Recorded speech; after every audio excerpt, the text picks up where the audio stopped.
प्रिय मित्रों, स्वागत है आप सबका आपके अपने चैनल स्टडी विद प्रदीप पे। जैसा कि आप सब लोग जानते हैं कि हम लोग कैबिनेट मिशन यानी संविधान पढ़ रहे हैं, और संविधान में आज की जो टॉपिक है वो कैबिनेट मिशन है और अंतरिम सरकार है, यानी दो टॉपिक को हम लोग इसमें डिस्कस करने वाले हैं।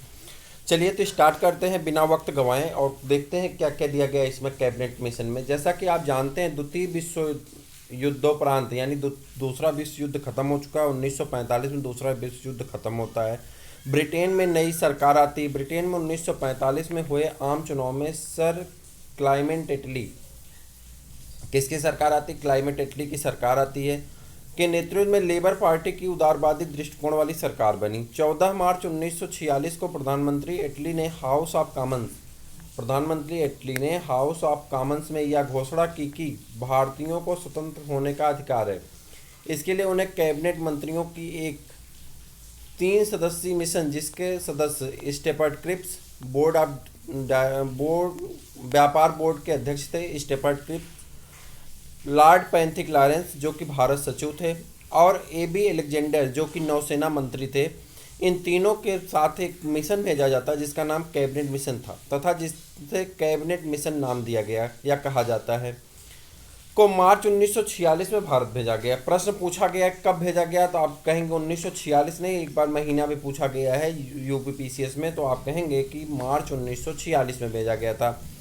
कैबिनेट के जो मिशन के अध्यक्ष लॉर्ड पैंथिक लॉरेंस थे। 24 मार्च 1946 को कैबिनेट मिशन दिल्ली पहुंचता है। 16 मई 1946 को मिशन ने भारत में तत्कालीन एक अंतरिम सरकार की स्थापना तथा भारत संविधान सभा के गठन, संविधान निर्माण हेतु एक योजना प्रस्तुत किया।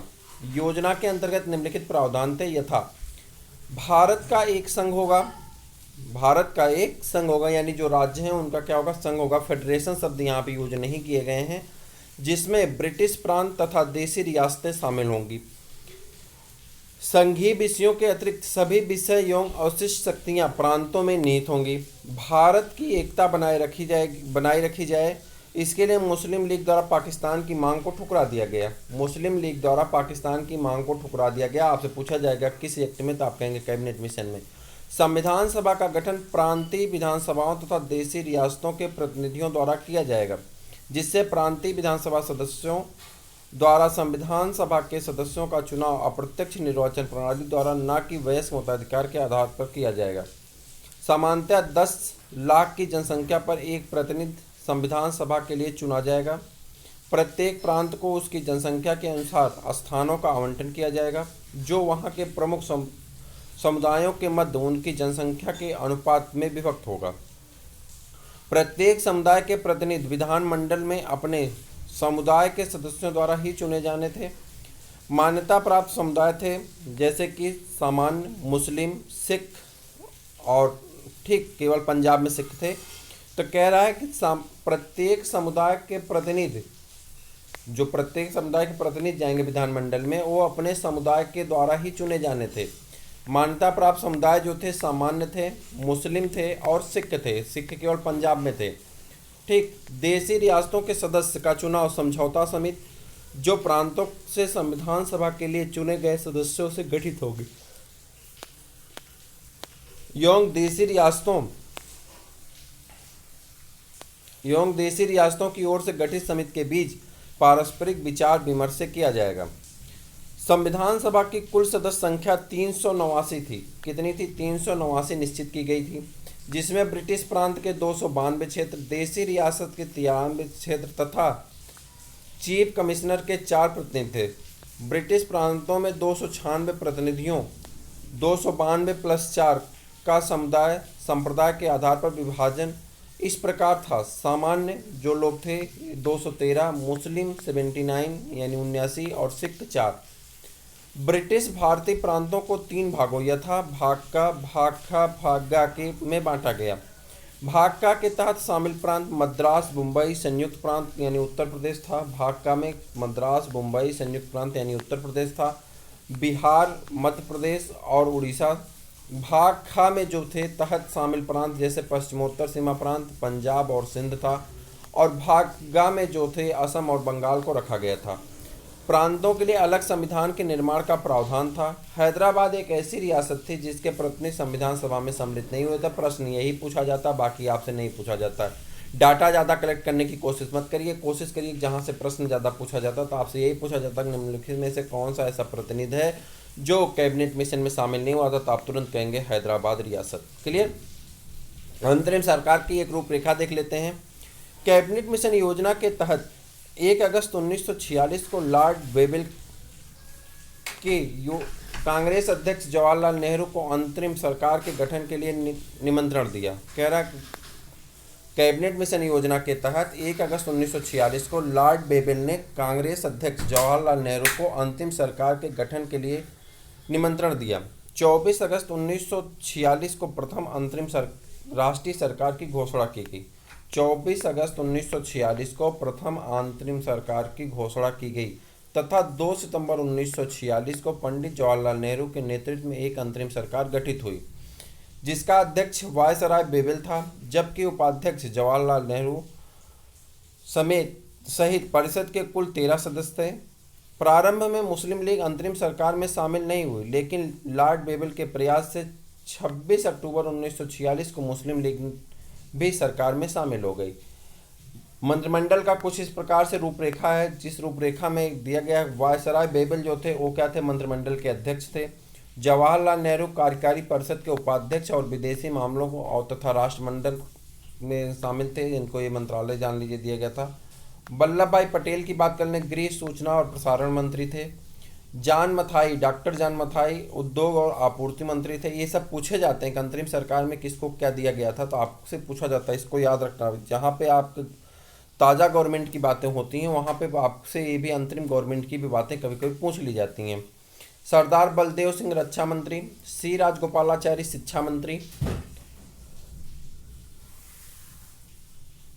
CS भाभा कारखान और बंदरगाह मंत्री, राजेंद्र प्रसाद खाद्य एवं कृषि मंत्री, अरोड़ा आसफ अली रेलवे और परिवहन मंत्री, जगजीवन राम, देखिए लोअर पीसेस में पूछा गया, जगजीवन राम श्रम मंत्री, लियाकत अली खान वित्त यानी लीग मंत्री, और उसके बाद आई चुंद्रीकर जो थे वो वाणिज्य लीग मंत्री थे, अब्दुल रब निस्तार संचार मंत्री थे, योगेंद्र नाथ मंडल विधि मंत्री थे और गजानन फर अली खां स्वास्थ्य मंत्री थे। तो इस प्रकार से अंतरिम सरकार के जो मंत्रालय था इस प्रकार से था, और मुझे उम्मीद है कि ये मंत्रालय से प्रश्न पूछे जाते हैं और आप धीरे धीरे इसको क्या करेंगे, याद करने की कोशिश करेंगे। परिषद के 3 सदस्य सैयद अली जहीर, शरत चंद्र बोस तथा सर सफात अहमद खां को मंत्रिपरिषद से हटाकर लीग के 5 प्रतिनिधियों को इसमें शामिल कर लिया गया, जिसमें मंत्रिमंडल के सदस्यों की संख्या 15 हो गई। वित्त मंत्रालय जैसे महत्वपूर्ण विभाग का दायित्व मुस्लिम लीग के प्रतिनिधियों लियाकत अली खां को सौंपा गया। लीग का सरकार में शामिल होने का उद्देश्य परिषद के भीतर रहकर पाकिस्तान के लिए लड़ना था। मुस्लिम लीग असहयोग एवं विरोधी दृष्टिकोण की वजह से अंतरिम सरकार विफल हो गई। अंतरिम सरकार के संबंध में डॉक्टर अंबेडकर ने कहा था कि यह एक देश की सरकार है जिसे 2 राष्ट्र चला रहे हैं, और इस प्रकार से आपका अंतरिम सरकार खत्म होता है। जैसा कि आप लोग जानते हैं कि हम लोग परीक्षा दृष्टि के लास्ट में प्रश्न करते हैं, तो एक बार देख लेते हैं कौन कौन से प्रश्न हैं जो कि परीक्षा दृष्टि के रूप से महत्वपूर्ण है। प्रीवी काउंसिल से आप क्या समझते हैं? तो वह परिषद जिसके तत्कालीन ब्रिटिश सम्राट ने मूलतः शासन कार्यों में संचालन हेतु चुना था। संविधान सभा में सर्वाधिक प्रतिनिधि किस प्रांत के थे? तो आप बताएंगे संयुक्त प्रांत के, जिसमें 55 प्रतिनिधि थे। द्वितीय और तृतीय स्थान पर क्रमशः मद्रास 49 और बिहार 36 स्थान पर थे। डॉक्टर भीमराव अंबेडकर का संविधान सभा के निर्वाचन किस प्रांत से हुआ था? तो आप कहेंगे बंगाल के पूर्वी भाग से। ध्यातव्य हो कि डॉक्टर अंबेडकर 1946 के चुनाव में बंगाल के पूर्वी भाग से चुने गए थे, किंतु भारत के विभाजनोपरांत वह क्षेत्र पाकिस्तान में चला गया। अतः बम्बई प्रेसिडेंसी की पूना सीट कांग्रेस के M.R. जयशंकर के रिक्त कराकर उपचुनाव द्वारा अंबेडकर को पुनः संविधान सभा का सदस्य बनाया गया। 1946 के चुनाव के पश्चात मुस्लिम लीग ने किस प्रांत में अपनी सरकार बनाई? बंगाल में मद्रास प्रधानमंत्री एच.एस. सोहरावर्दी थे वहाँ के। डोमिनियन स्टेट से क्या आशय है? डोमिनियन का शाब्दिक अर्थ होता है शासन करना या शासित प्रदेश, अर्थात ब्रिटेन की सामग्री का स्वदेशी तथा विदेश स्थित वह क्षेत्र जिस पर उनका शासन था डोमिनियन की संज्ञा से अभिहित किया गया। वर्तमान में डोमिनियन की जगह राष्ट्रमंडल सदस्य शब्द का प्रयोग किया जाता है। डोमिनियन जगह राष्ट्रमंडल सदस्य शब्द का प्रयोग किया जाता है। मुस्लिम लीग ने संविधान सभा का बहिष्कार क्यों किया? वह मुस्लिम समुदाय के लिए अलग संविधान सभा चाहती थी और संविधान सभा में रियासतों से सर्वाधिक प्रतिनिधि किस रियासत के थे? तो आप कहेंगे मैसूर से 7 और द्वितीय स्थान पर ट्रावनकोर 6 प्रतिनिधि थे। तो इस प्रकार की आज की जो आपकी श्रृंखला है वो पूरी होती है। फिर हम लोग मिलते हैं नेक्स्ट वीडियो में, तब तक के लिए इजाज़त दीजिए। नमस्कार।